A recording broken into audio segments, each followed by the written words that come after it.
neto, por ejemplo, ¿no? En el lado de la derecha, si ven ahí en la esquina inferior izquierda.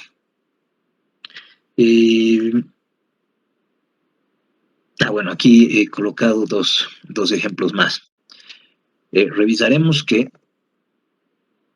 los nombres también pueden llegar a ser distintos. Sí, creo que en razón de eso es que he ido colocando estos ejemplos.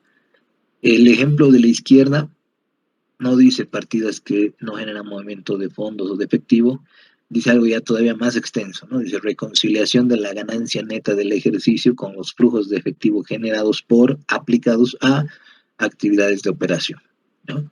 Entonces, no se preocupen, no es un concurso de quién pone el nombre más largo, pero sí de entender el concepto que está reflejando, ¿no? Es volver a incluir o excluir, en caso de que sea necesario, aquellas transacciones que han sido registradas y que han terminado impactando el resultado neto contable, el resultado de ganancias y pérdidas, del estado de ganancias y pérdidas, y que no han representado movimientos de efectivo. Nuevamente hay depreciación, amortización de intangible, amortización de valor llave. Esto es lo que decíamos del valor llave, ¿no? Que de acuerdo a normativa no debería amortizarse, sino someterse permanentemente a revalúos por parte de peritos, pero como en el entorno no existe un mercado dinámico al respecto y probablemente tampoco peritos que puedan darnos una sustentación de los valores llave, entonces también los amortizamos, ¿no? Previsiones para indemnizaciones han sido cargados en el estado de ganancias pérdidas, pero no han representado movimiento de efectivo, entonces aquí vuelven con signo opuesto, ¿no? Positivo en este caso. Participación en resultados de la sociedad controladora, provisión de intereses financieros, en fin. Del otro lado usa otro nombre, dice cargos y abonos que no producen flujo, que es lo mismo, ¿no? Pueden haber sido cargos, pueden haber sido abonos en el estado de ganancias pérdidas. En este bloque lo que representa para nosotros es el sentido inverso para poder ajustar ese resultado del ejercicio, ¿no? Y en el segundo bloque, aquí sí hay afinidad, ambos casos dicen cambios en activos y pasivos, pero lo que sí pueden ver es que hay un cambio de forma, ¿no? Aquí directamente ponen en todos los casos aumento barra disminución, ¿no? Dependiendo del caso que aplique en cada una de las partidas. Del otro lado, ni siquiera pone aumento o disminución, ¿no? Es un poco lo que nosotros estábamos siguiendo el miércoles, y la idea es mostrarles que no hay pues receta mágica para esto, ¿no? No hay un formato universal o cumplido por todos como algunos ortodoxos quisieran, pero esto no es que esté bien o esté mal, sino que más bien obedece a lo que veíamos en algún momento de los estilos que mejor correspondan a cada empresa, ¿no? Aquí directamente pone los nombres de las partidas que están reflejando como movimiento neto de flujo de efectivo. Bueno, del otro lado, del lado de las actividades de inversión y de financiamiento, tendríamos menos exposiciones. En actividades de inversión, aquí directamente se sintetiza todo en proyectos en curso y adiciones de activos fijos netos, ¿no? Del otro lado tenemos inversiones a corto plazo, justo como veíamos en nuestro ejemplo inicial. Hay movimiento neto de activos fijos y hay también inversiones en inmuebles en el exterior, por ejemplo, lo que llamaríamos propiedades de inversión en el marco que hemos propuesto, ¿no? Lo propio en actividades de financiamiento, hay movimiento neto en deuda bancaria, movimiento en deuda bursátil y pago de dividendos. De este otro lado hay desembolsos de deuda financiera y pago de deudas financieras netas. Probablemente estos dos, en varios casos, los vamos a ver fusionados como uno solo, ¿no? En el caso de la izquierda tampoco hay dividendos, por ejemplo. Y finalmente, lo propio aquí, ¿no? Dice total de efectivo utilizado y efectivo utilizado, lo que en el otro caso decía proveniente, ¿no? Pues proveniente o utilizado está señalando que estos números son negativos, ¿no? Dice utilizado porque es efectivo que ha representado una aplicación. ¿Qué es lo que está en el formato de la derecha, ¿no? Total de fondos aplicados en actividades de inversión, los recursos que se han colocado en esos movimientos. Y aquí dice originados, sería más pertinente porque el monto es positivo. Este aplicado sería está de más, ¿no? A veces lo dejan ahí también en los formatos para que uno borre la palabra de acuerdo a cómo vayan saliendo los números, pero se le olvida, el mejor cazador se le va a la liebre y como ven ahí, estaría extra ese aplicados, ¿no? Pero bueno, originados o aplicados es lo que más vamos a encontrar, a pesar de que podrían haber otros términos, ¿no? No se hagan problema por nuevamente los nombres. A través del entendimiento del concepto van a poderlo interpretar sin necesidad de reproducir exactamente lo que puede resultar muy mecánico, ¿no?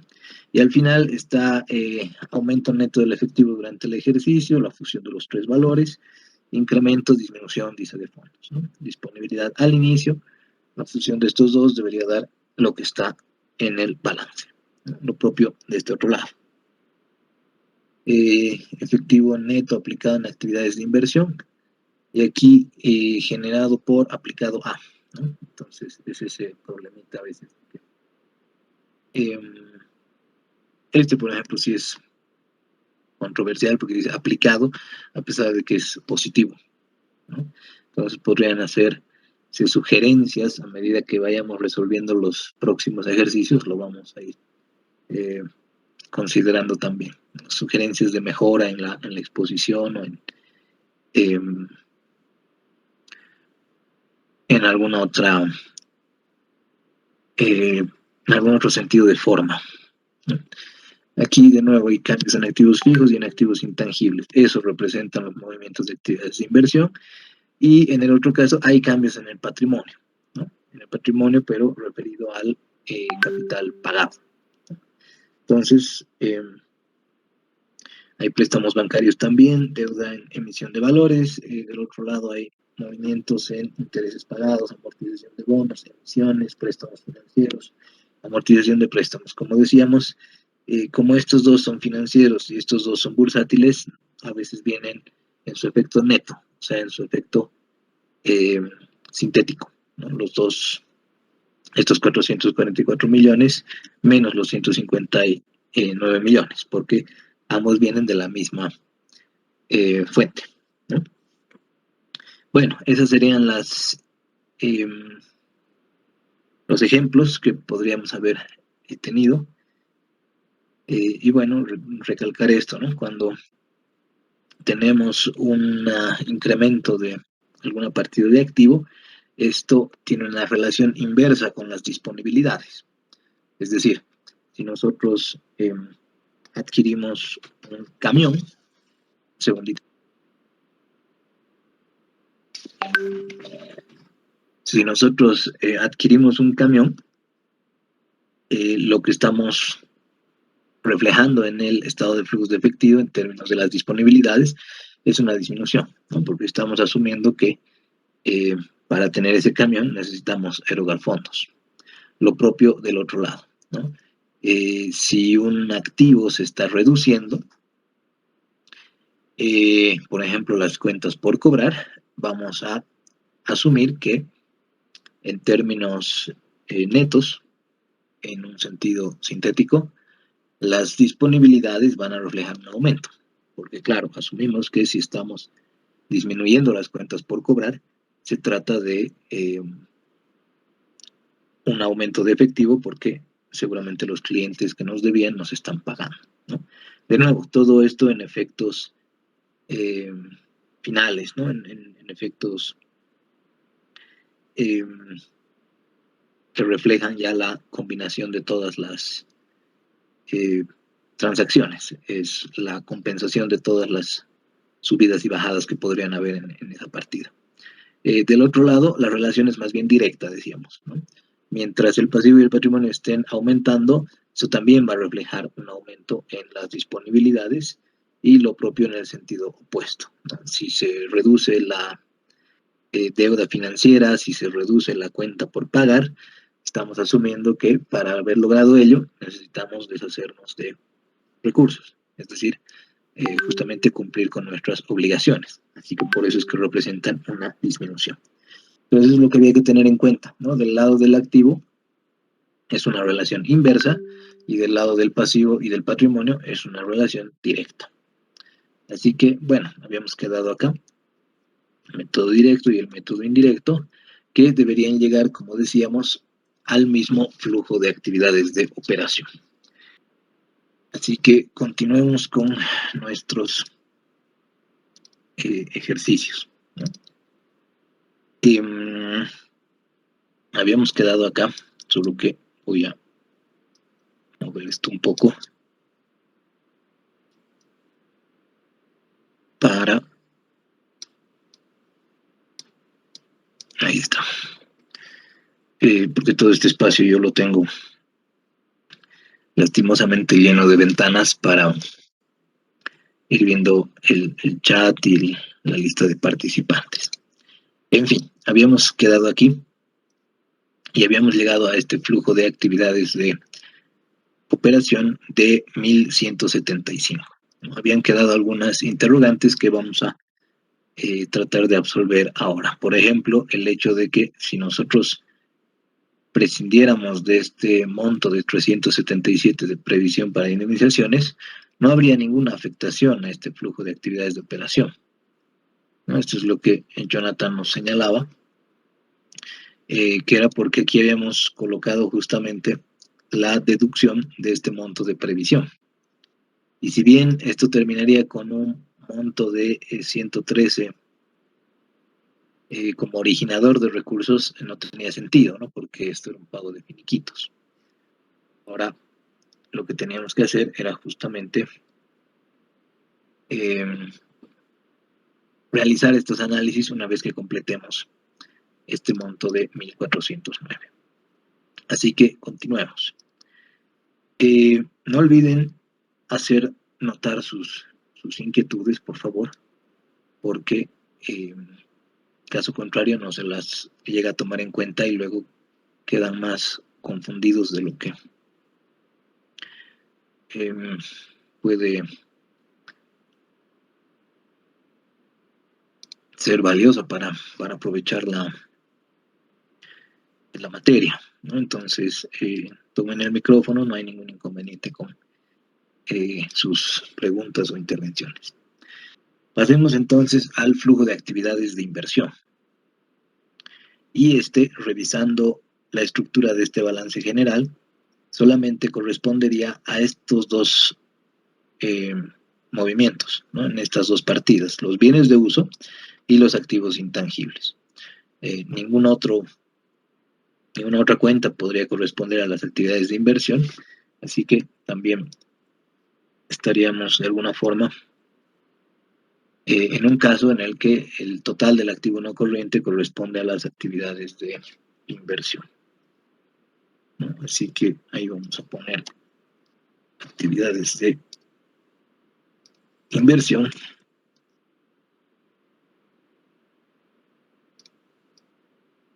con sus respectivos formatos. En los bienes de uso, lo que queremos identificar es cuánto efectivo en términos netos se ha erogado para adquirir nuevos activos fijos, ¿no? Para adquirir nuevos bienes de uso. Entonces, lo que tendríamos que hacer es, nuevamente, pensar que el movimiento de 6.907 a 7.414 ha significado ¿cuánto? Voy a volver a tomar el mecanismo que estábamos empezando a usar el otro día, ¿no? Voy a tomar el saldo inicial y voy a restar el saldo final. Y esto me da un monto total de 507, ¿no? Una salida de 507. Pero lo que no hay que olvidar aquí es que para llegar de este 6.907 a este 7.414, Seguramente hemos erogado un monto por las nuevas adquisiciones que hemos tenido, pero también ha influido la depreciación, que es la cuenta reguladora de estos bienes de uso netos, ¿no? Porque probablemente hayan visto en sus materias anteriores que en algunos balances incluso se toma el valor histórico y la depreciación acumulada por debajo para exponer la deducción de ambos, ¿no? Que como veíamos en la mayoría de los ejemplos que hemos dado, en esos casos directamente eso pasaba a ser información de las notas a los estados financieros. Aquí directamente estaba el monto neto, ¿no? Entonces lo que faltaría aquí nuevamente es a esta diferencia quitarle el efecto de la depreciación en bienes de uso. Y ahí tendríamos que en realidad el monto que hemos erogado para nuevas adquisiciones en bienes de uso, en activos fijos, es de 2.309, ¿no? Podríamos hacerlo a la inversa para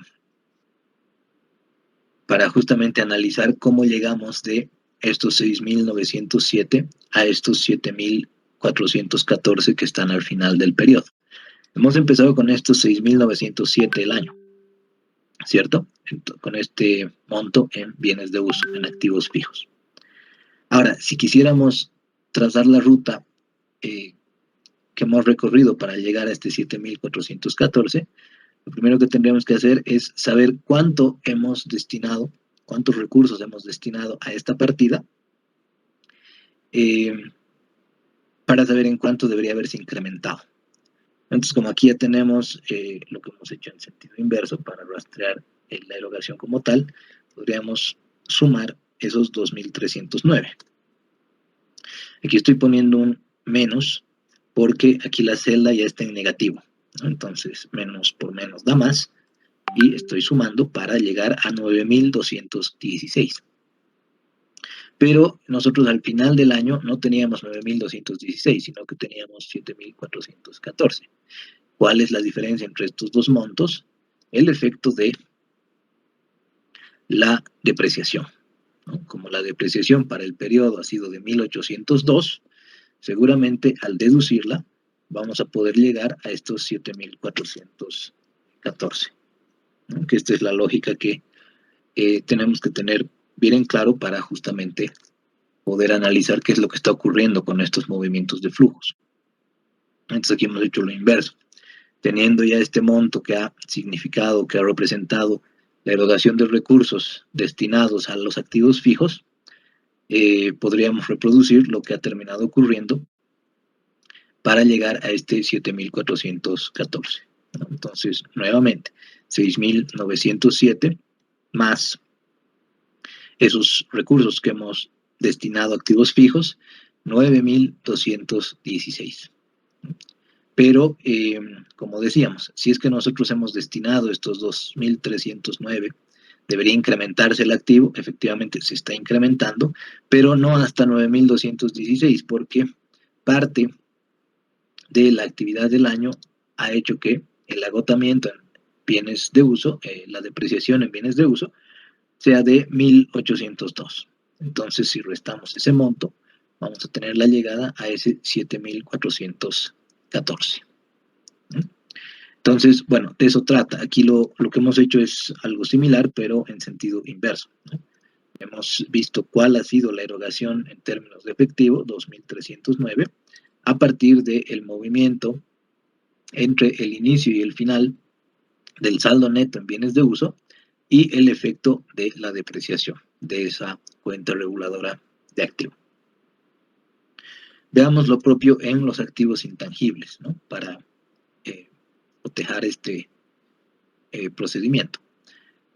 Aquí lo que está ocurriendo es inverso, porque como ven en el primer caso, se ha incrementado la cuenta de activos fijos, ha pasado de 6.900 a 7.400, en este caso se está reduciendo. Entonces, lo que tendría que ocurrir en esta celda es tener un signo positivo, ¿no? 1.193. De 3.676 se ha reducido a 2.483, entonces Esto significa una originación de efectivo en esta partida. Pero lo que no hay que olvidar es que además debemos deshacernos del efecto de la amortización en activos intangibles. De este monto de 504, que si volvemos a ver nuestro estado de resultados, ha sido, por supuesto, un gasto reconocido para este periodo, para el 2020, pero que no ha implicado movimiento de efectivo. Entonces, nuevamente, viene acá con el signo opuesto. Al haber sido un cargo aquí, aquí representará un signo positivo, y eso nos deriva en que el activo intangible, el movimiento neto de efectivo en activos intangibles es de 689. Entonces, para finalizar, lo que hacemos es sumar ambos valores y terminar con un monto total de 1.620 como aplicación de recursos. Efectivo aplicado, o como decía en algunos de los ejemplos, utilizado en las actividades de inversión, 1.620. Si hay alguna consulta, en caso contrario, continuemos. Faltaría el último bloque, que es el de los flujos de efectivo de actividades de financiamiento, ¿cierto? Y pues revisando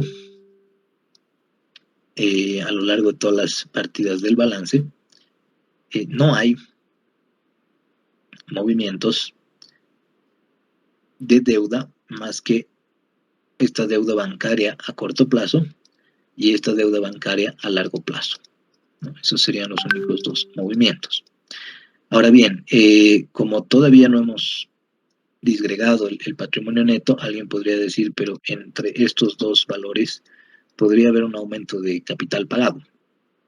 Pero para ello, lo que podemos hacer es ver cuál es el impacto de este resultado neto negativo, de esta pérdida neta para el periodo de 420.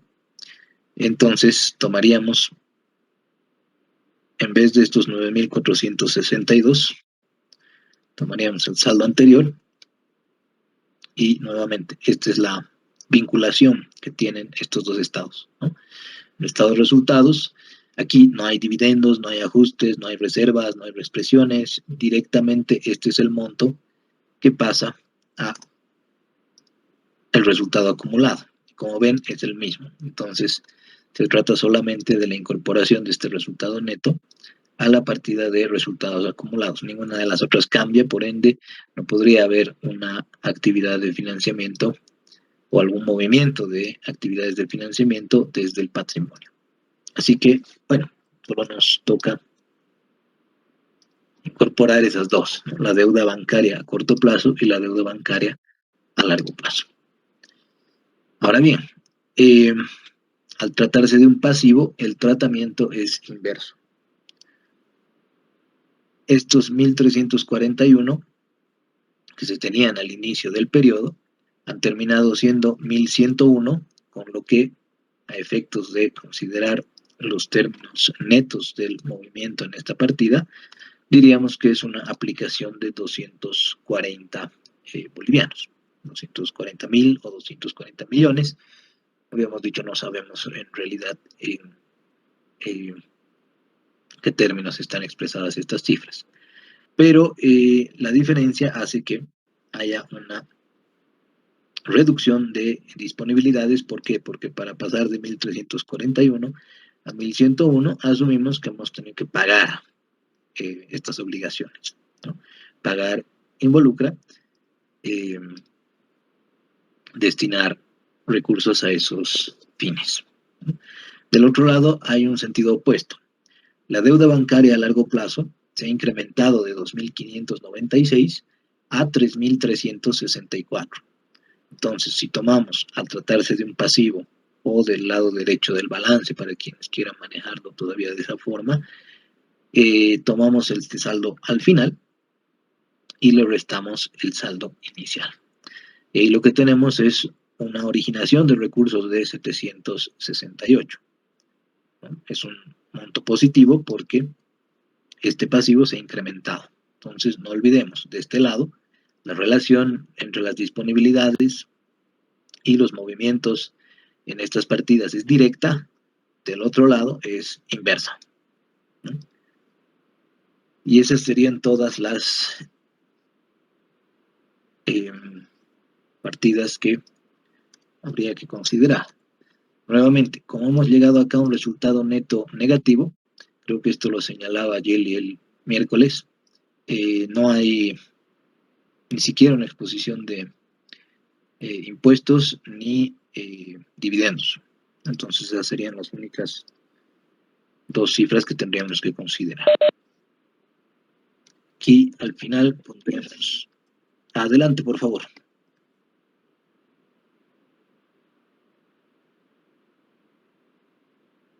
No sé si alguien quería tomar la palabra. Bueno, de todos modos ya estamos concluyendo. Ahí vamos a revisar algunas de sus inquietudes. Lo que restaría hacer es colocar la variación neta de efectivo, que nuevamente es la combinación de esos tres bloques, ¿no? Del flujo de actividades de operación, de inversión y de financiamiento. De nuevo, estoy poniendo aquí este más este, porque ya incorporan en sus celdas sus respectivos signos, ¿no? Para eso es en realidad que estamos tomando esta tarea de empezar con el saldo al final y restar el inicial en el caso de los pasivos, y en el caso de los activos, empezar por el inicial y restar el final, para que automáticamente los signos ya estén dispuestos en su hoja de cálculo, ¿no? Facilita un poco las cosas a veces, pero también en otros casos las sobresimplifica, ¿no? Y a veces los deja sin entender muy bien qué es lo que está ocurriendo. Para eso es importante que ustedes estos archivos los vayan revisando y ya seguramente con lo que concluyamos hoy, le hagan una ingeniería inversa, ¿no? Vayan a sus... de nuevo, yo no doy un sentido de tarea obligatoria, cada quien es amo y señor de cómo administra su tiempo, pero lo que sí les recomiendo muy enfáticamente es que descarguen estos archivos y se pongan a entender cuál es la relación, cuál es la lógica entre las distintas celdas, ¿no? Y obviamente si surgen consultas, hacerlas en la sesión siguiente. Entonces, teniendo la variación neta de efectivo para el periodo y teniendo el saldo al inicio, de donde vamos a obtener el saldo al inicio, vamos a asumir la equivalencia del saldo final de la gestión anterior, ¿no? 1326. Y aquí tendríamos el saldo al final, que debería provenir de la suma de ambos, ¿no? La variación neta de efectivo y el saldo al inicio. Estos dos sumados, 83 más 1326, deberían darnos 1409, como decíamos, ¿no? Que es el monto que está ahí en el efectivo y los equivalentes de efectivo. Así que, bueno, si bien esta es una primera manera de saber que hemos podido conciliar el estado como tal, podrían haber algunos deslices, ¿no? Especialmente de catalogación de cuentas o de presentación también. ¿Y a qué me refiero? Si bien la anterior sesión estábamos revisando que en la previsión para indemnizaciones, por ejemplo, al hacer un movimiento, no tocábamos el flujo de actividades de operación y por ende no tocamos la conciliación con el disponible en el balance, también puede pasar en otras partidas. Por ejemplo, en la depreciación de bienes de uso. Ahí volvería a hacer la pregunta, ¿no? Si, no voy a mostrar mejor, si eliminamos esta depreciación de bienes de uso, ¿se modifica el flujo de actividades de operación? Y como pregunta adicional, ¿se modifica el saldo al final?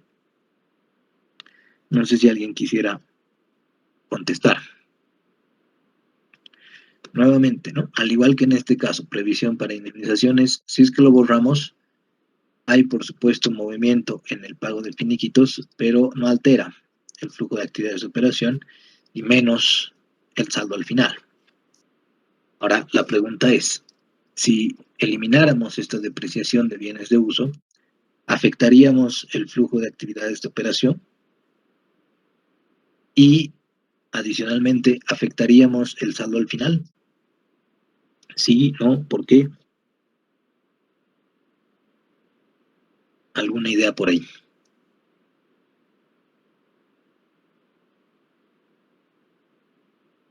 Licenciado, no afectaría porque está en lo que no genera movimientos de efectivo.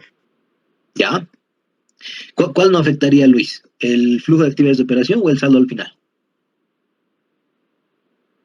No afectaría, pero en lo que es el flujo sí afectaría porque estamos tomando en cuenta ese valor. Exactamente. Muy bien. El saldo al final no se va a ver afectado si es que removemos, como dice Luis, el monto este de depreciaciones en bienes de uso, ¿no?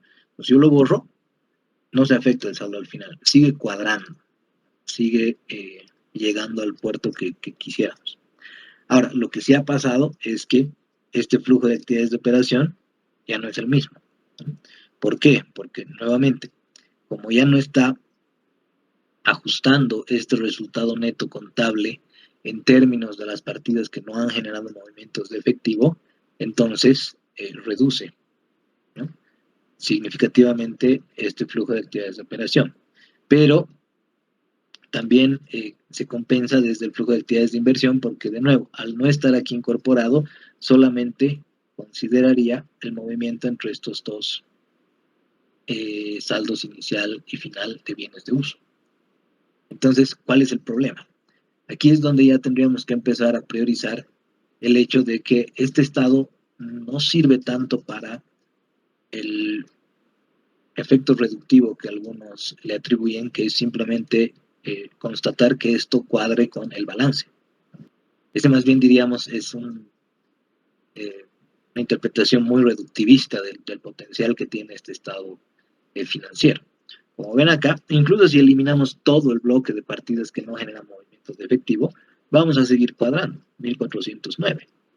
Entonces, más de uno podría llegar a pensar, entre este bloque ya directamente ni lo pongamos, no nos complicaremos la vida, pero ¿qué es lo que está ocurriendo al alterar este bloque que está aquí? Resulta que nuestro flujo de actividades de operación ya no es lo que en un inicio imaginábamos. No es un saldo positivo de 1.175 bolivianos originados en operaciones, sino que más bien es una salida, una utilización, una aplicación de fondos, y ese es el problema, ¿no? Al nosotros ir colocando, armando este rompecabezas de la manera en la que quisiéramos, lo que vamos a tener son cifras acá que nos van a permitir ir haciendo interpretaciones de manera posterior, ¿no?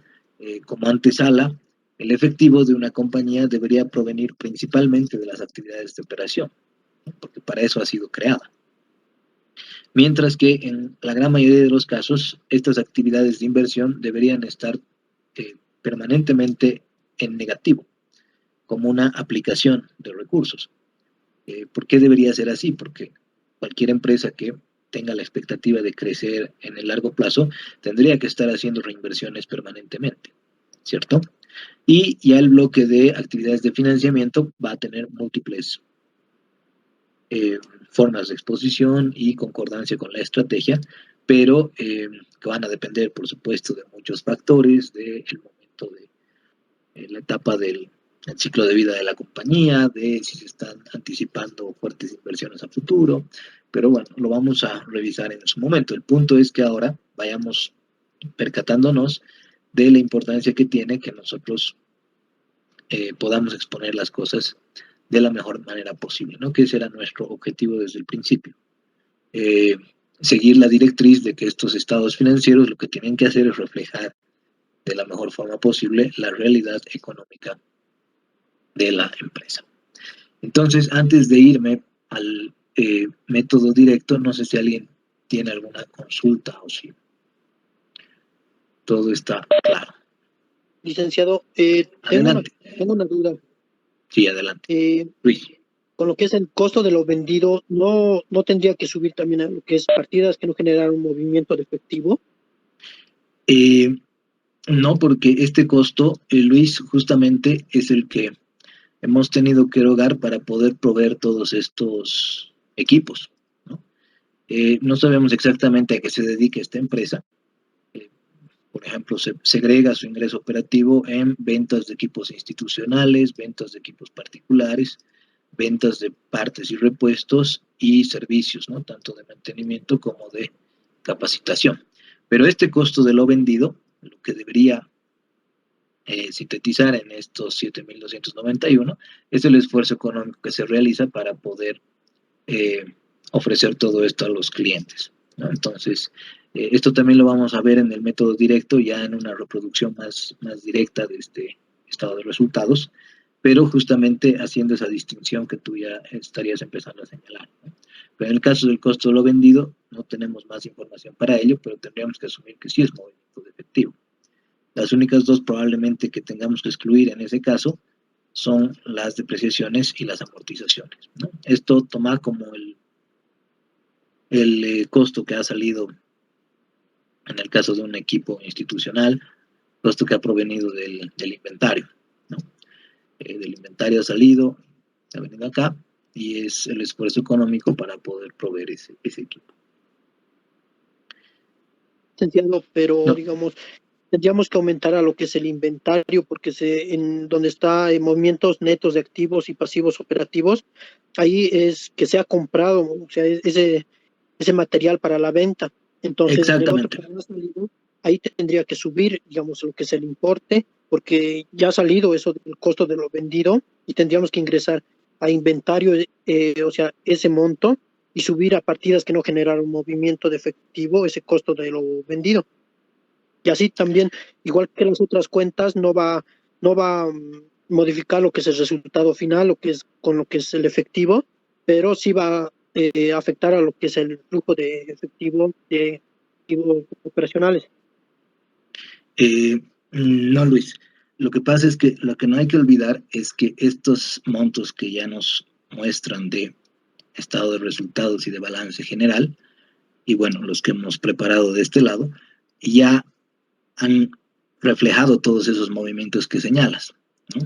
Yo sé que si tú compras, asumiendo el inicio del periodo 2.678, tú has comprado 10.000 en inventarios, y esos 10.000 los has terminado vendiendo, el rato en el que se han terminado vendiendo, han bajado esos 10.000 de estos 2.678 y se han reconocido acá, ¿cierto? Entonces, han significado ese movimiento de efectivo, porque este costo lo vendido en el mismo periodo y ha hecho todo ese ciclo que tú nos acabas de señalar, ¿no? Entonces, efectivamente ha entrado aquí algo, pero luego ha vuelto a salir por el reconocimiento de este costo lo vendido, y aquí nos ha dejado simplemente con este efecto neto de 276. O sea, si nosotros colocáramos este costo de lo vendido como si no hubiera reflejado movimiento de efectivo, probablemente en algunos casos no lo ha hecho, más que todo por previsiones por obsolescencia y otro tipo de transacciones, pero no sería correcto. Es más, se va a ver mejor reflejado en el estado por método directo, ¿no? Porque ahí vamos a tener que asumir que este costo de lo vendido es en realidad un movimiento de efectivo para poder nosotros hacer la respectiva venta, por lo que acabas de mencionar, ¿no? Efectivamente ha habido un inventario que se ha comprado aquí de mercadería y que en el momento en el que se ha vendido ha pasado acá, pero en un mismo ciclo ha ocurrido todo eso, ¿no?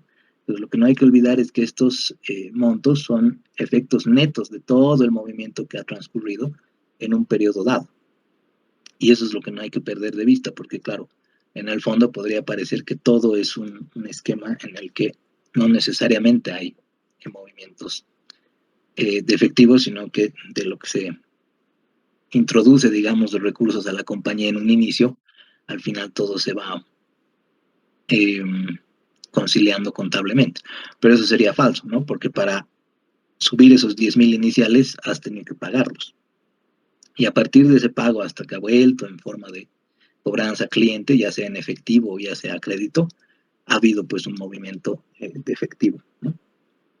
No sé si me dejo entender mejor. Esos 276 que están acá, justamente ya reflejan el efecto neto de todo eso que nos acabas de ilustrar. Pero no sé si está más claro.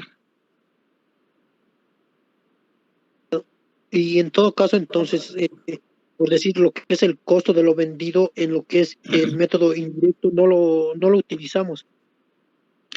No, porque ya está reflejado aquí en el resultado neto.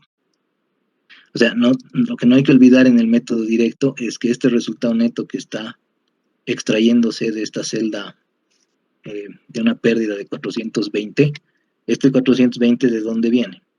Del resultado operativo menos gastos financieros. ¿Y el resultado operativo de dónde viene?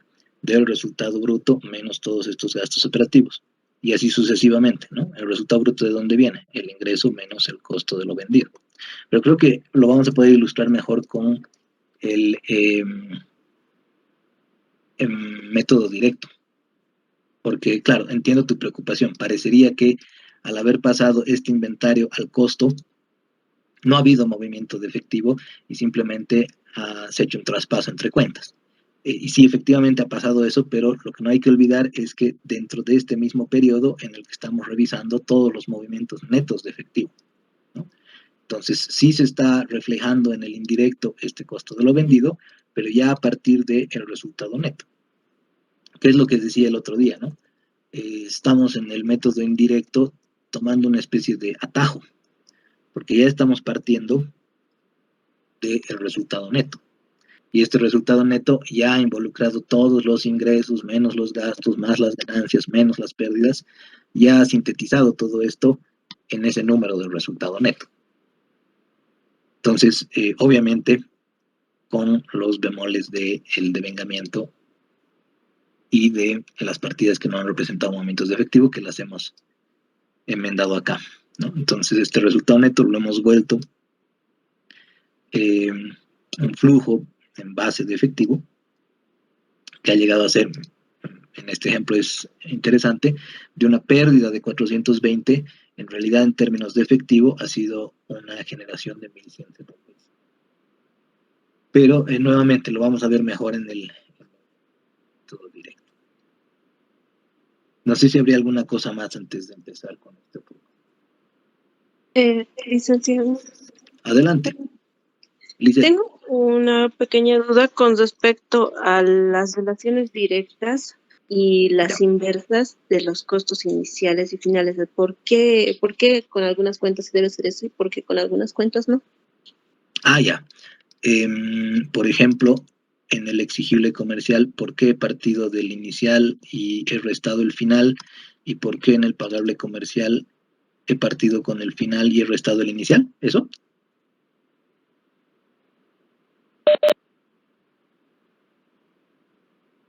Lisette. Bueno, no sé si era eso lo que estabas consultando, Lisette, pero justamente tiene que ver con este mapa, ¿no? Con tener claro que el movimiento en el activo va a tener relación inversa con las disponibilidades y el movimiento en el pasivo y el patrimonio va a tener relación directa con disponibilidades. Entonces, esto implica que el monto de exigible comercial, en este caso, en términos de movimiento de efectivo, es un incremento, ¿no? Pasa de 2.300 a 3.000. Esto implica que, como les decía el miércoles, coloquialmente estoy estancando efectivo aquí, que también sería un poco lo que señala Luis, ¿no? No ha habido aquí específicamente movimiento de efectivo, porque lo que he hecho es reconocer un ingreso y lo he llevado a la cuenta por cobrar. Pero no olvidemos que todo eso ha ocurrido en la misma gestión y aquí estoy viendo los movimientos netos. Pero bueno, fuera ya de esa discusión, Para que se incremente este monto de exigible comercial, he estancado mis recursos, el inventario que le he pasado a los clientes todavía no se ha vuelto efectivo, entonces es como una inversión en clientes, les decía el miércoles.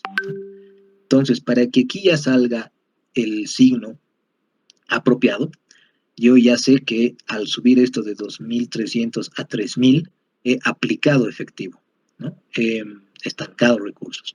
Entonces sé que eso implicaría un signo negativo, ¿no? Pero para que me salga aquí ya directamente el signo negativo, yo en el caso de los activos voy a preferir tomar el saldo al inicio y voy a restar el saldo al final. Esto solamente en el caso de los activos, fíjense. En los inventarios lo propio, ¿no?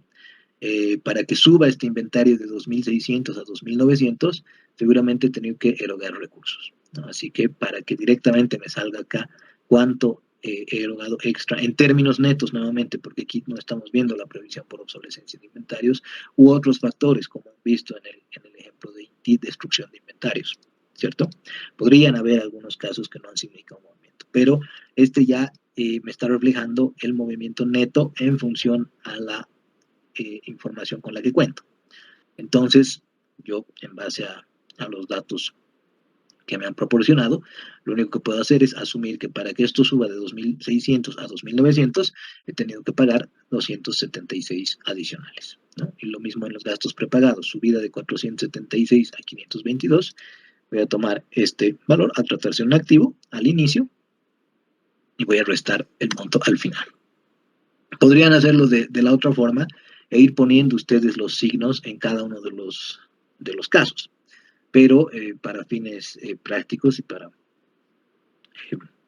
poder lidiar con la cantidad de información que ustedes van a tener que manejar en el futuro, les recomiendo seguir esta vía, ¿no? Del otro lado hemos hecho lo opuesto porque la relación es directa, ¿no? En el pagable comercial, al ser un pasivo, tomo el saldo al final menos el inicial. En las obligaciones laborales, el saldo final menos el inicial. En las obligaciones fiscales, el saldo final menos el inicial. Y en todos estos casos procedemos de la misma forma porque son pasivos. No sé si era eso, Lisette, pero en cualquier caso. Sí, licenciado, perdón, estaba mal mi audio. Sí, esa era mi duda, está más claro. Ok, perfecto, me alegra mucho, nada más bien a ti. No sé si hay algo más, y si no,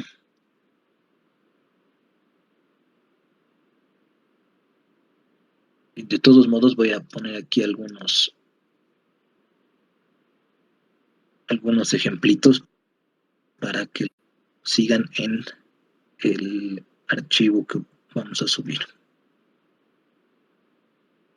Eso es 2.335 menos 3.016. Esto vamos a poner aquí y esto vamos a poner acá. Y en el caso del pagable vamos a decir al revés, ¿no? 1.796 menos 1.688. Entonces, esto va a venir aquí y esto va a venir aquí. Bueno, lo guardo así para que lo puedan consultar después. Haremos el otro. No.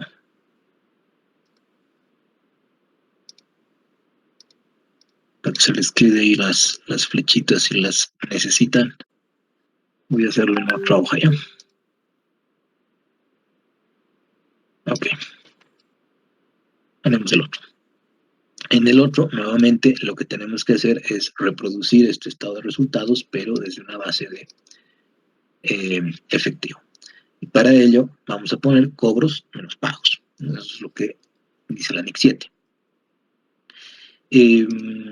Aquí hay cobros a clientes que van a provenir de los ingresos totales, ajustados por las partidas relevantes en el balance. Y en este primer ejemplo no hay otros cobros, no hay tampoco aquí otras cuentas por cobrar, así que eso sería todo, ¿no? Estos cobros a clientes entonces vendrían a ser estos ingresos totales, pero que sabemos que esos ingresos totales no son 14.562. Esos ingresos totales van a estar ajustados por el exigible comercial en el lado del activo y por los ingresos diferidos en el caso del pasivo. Y operaríamos de la misma forma.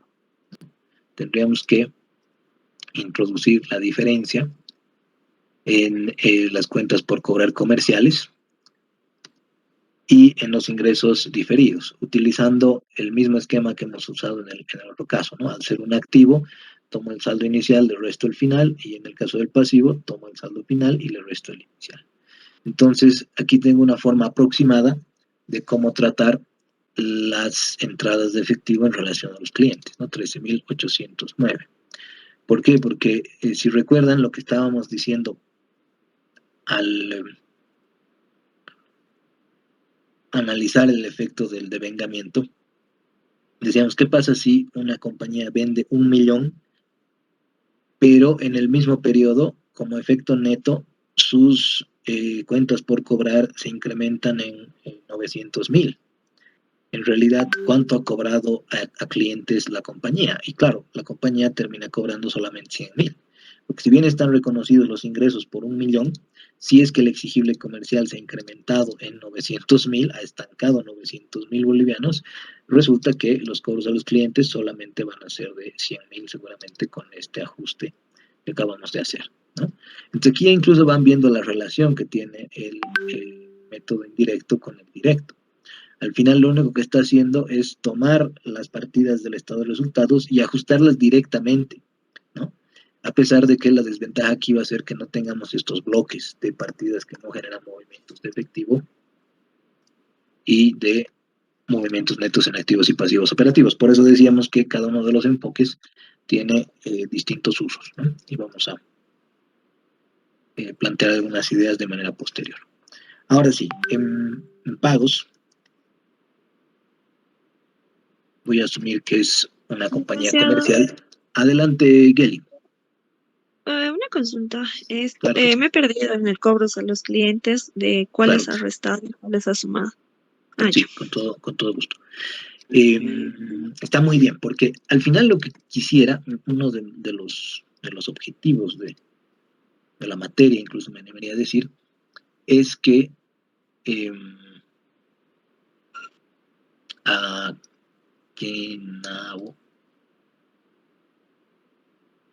esto directamente lo he borrado, ¿no?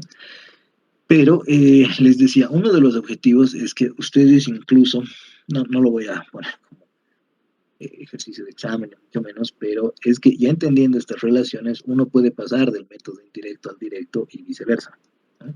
Porque incluso si no tuvieran a veces información del estado de resultados o del balance, podría llegar a ser incompleta, solamente con los datos entre los dos enfoques de preparación del estado de flujos de efectivo podrían empezar a resolver estas dudas, ¿no? Entonces, ¿por qué hemos ajustado el ingreso a partir del exigible comercial? Porque claro, por más de que podamos reconocer ingresos de este lado, tal vez esos ingresos no han sido cobrados, ¿no?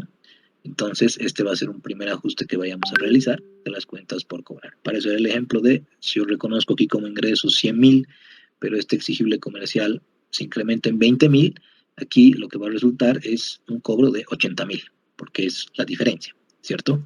Y adicionalmente estamos incorporando el ingreso diferido. ¿Por qué? Porque no se olviden que de este otro lado, del lado del pasivo, la cosa actúa de manera similar, ¿no? Es decir, a este ingreso total le estamos ajustando los montos que ya hemos recibido de los clientes, pero que todavía no podemos reconocer como ingresos, ¿no? Entonces esto va a ser parte del efectivo recibido de clientes, pero que todavía no ha sido reconocido como ingreso porque no hemos entregado el producto o no hemos concluido con la prestación del servicio, por ejemplo.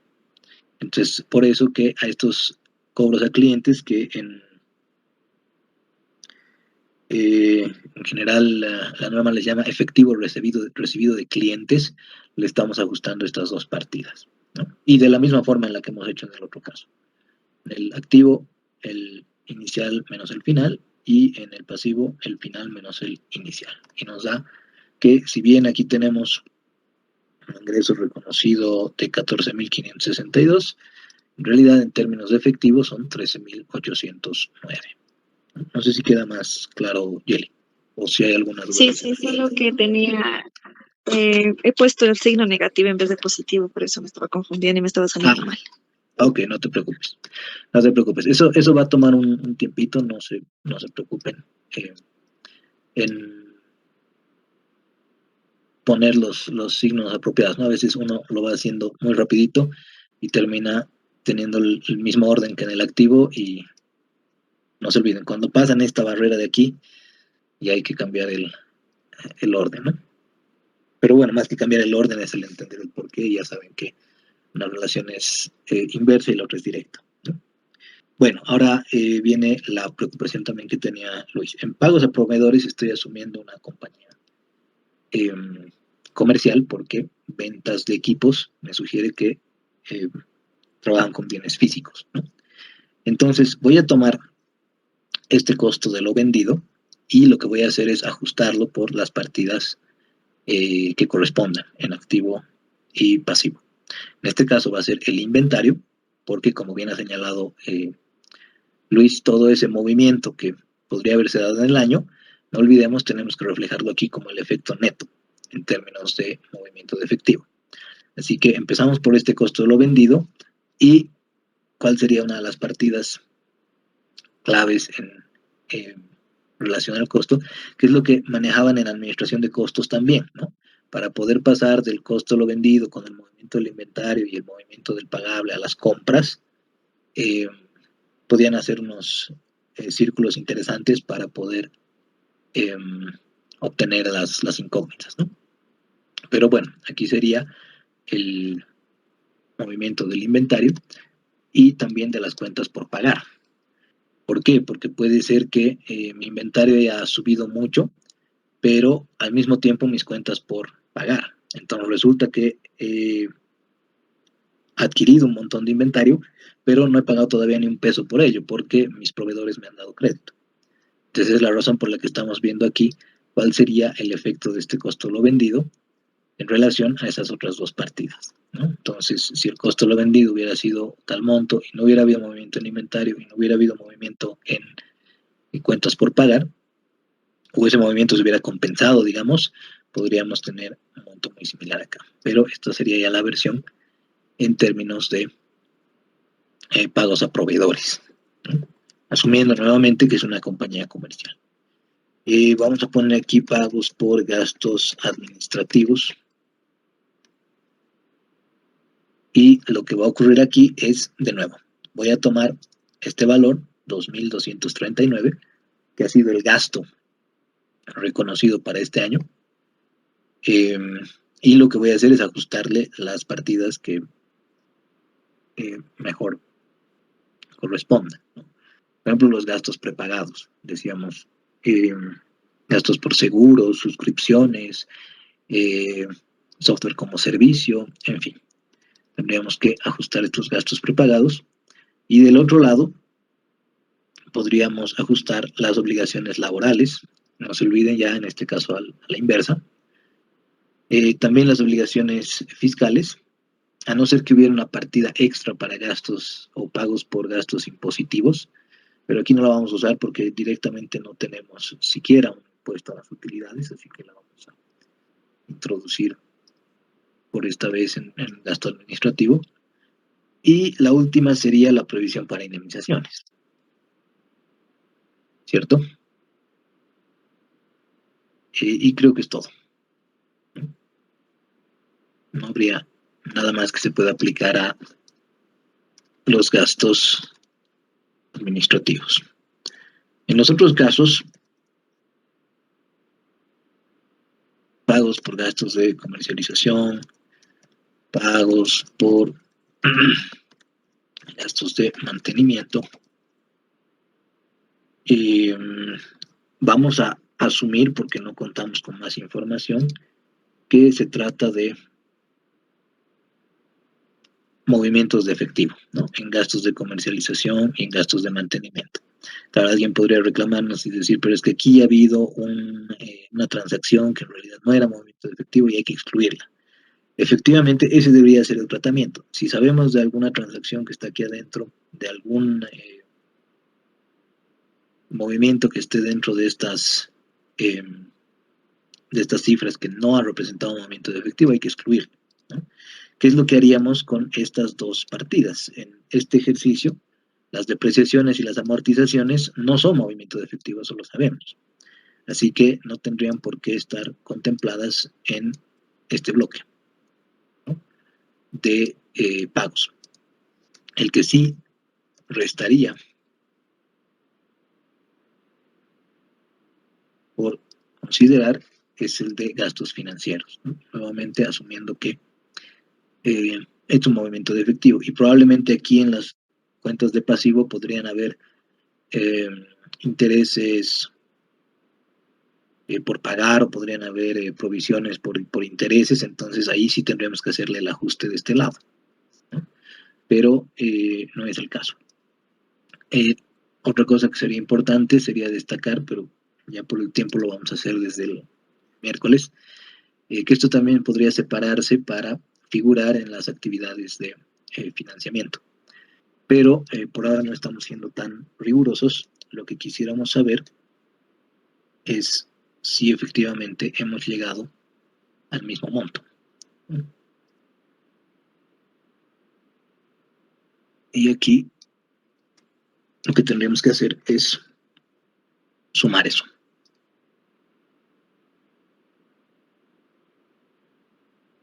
Y esto sería el FAO.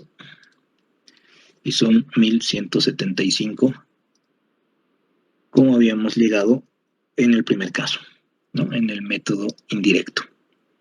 Son 1175 aquí.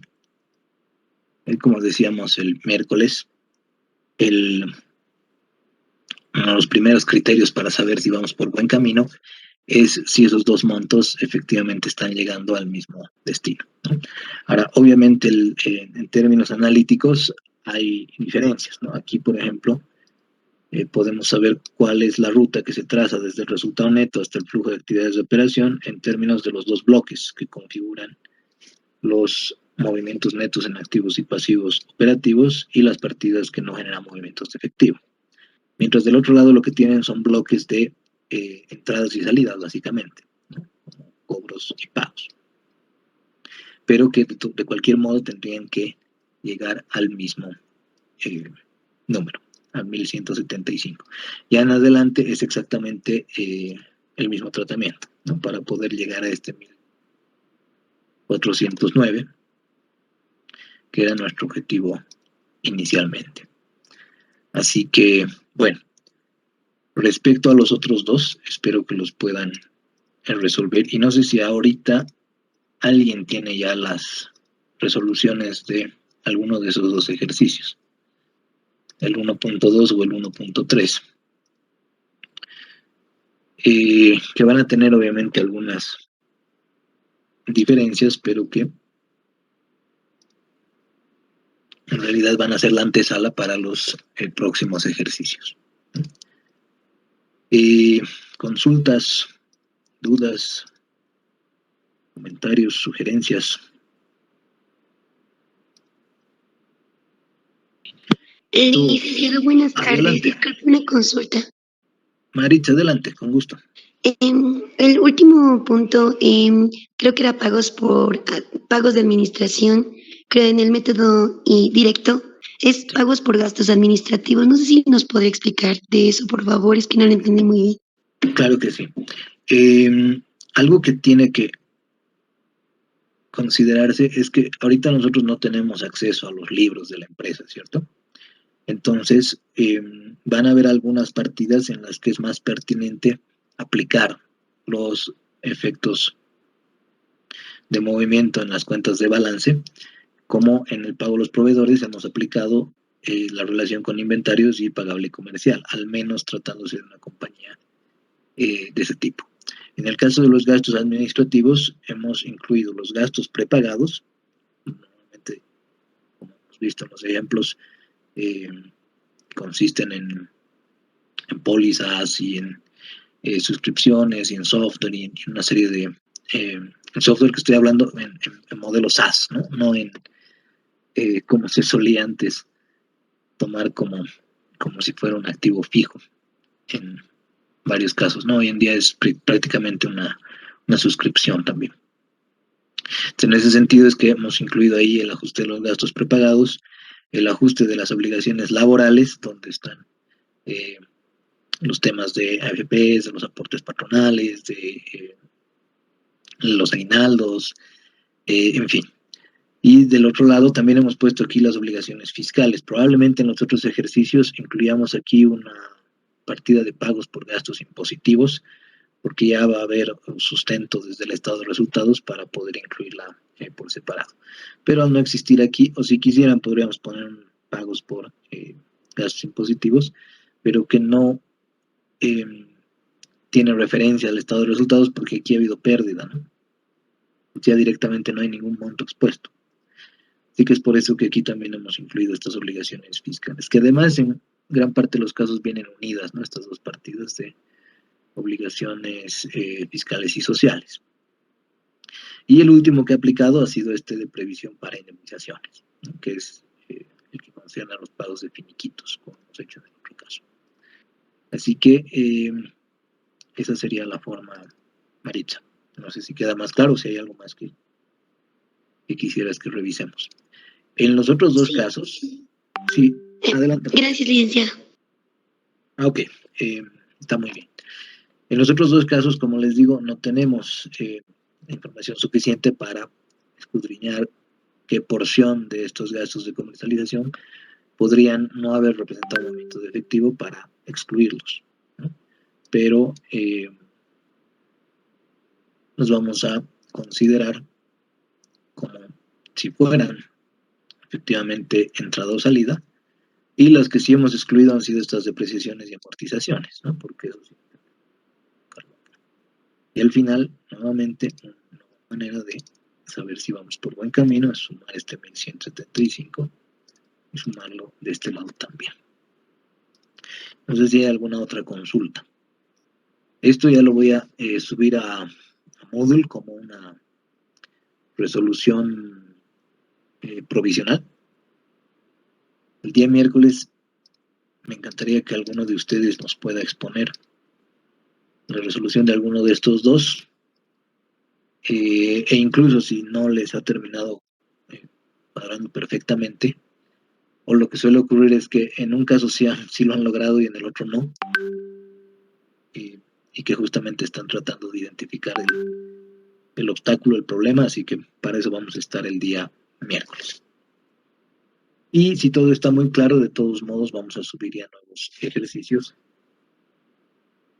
para pasar ya a un nivel más exigente, ¿no? Un nivel un poco más realista.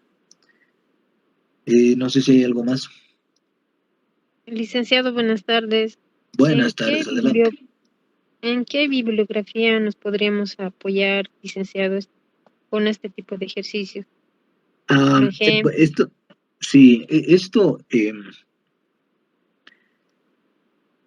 todavía responde un poco al refrescar la memoria a la perspectiva contable, ¿no? Entonces ahí les recomiendo el libro de Gonzalo Terán, es justamente el de preparación del estado de flujos de efectivo, y hay algunos otros por ahí, pero creo que ese es el más completo, para tampoco confundirlos, porque algunas veces hay posiciones diferentes, especialmente sobre el último bloque, ¿no? Que vamos a tratar en el tercer ejemplo de las partidas, los efectos por conversión monetaria y otros métodos de conciliación. Pero en general ese libro es bastante solvente. muchas gracias, licenciado. No te preocupes, Albina. No sé si habría alguna otra consulta.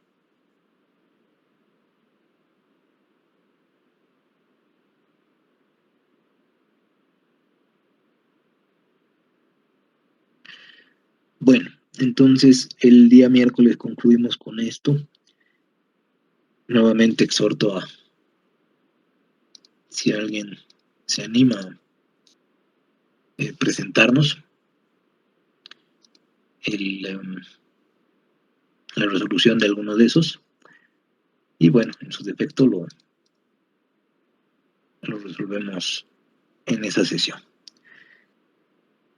Sería todo por ahora entonces. Que esté muy bien. Cuídense mucho. Nos vemos el miércoles. Gracias.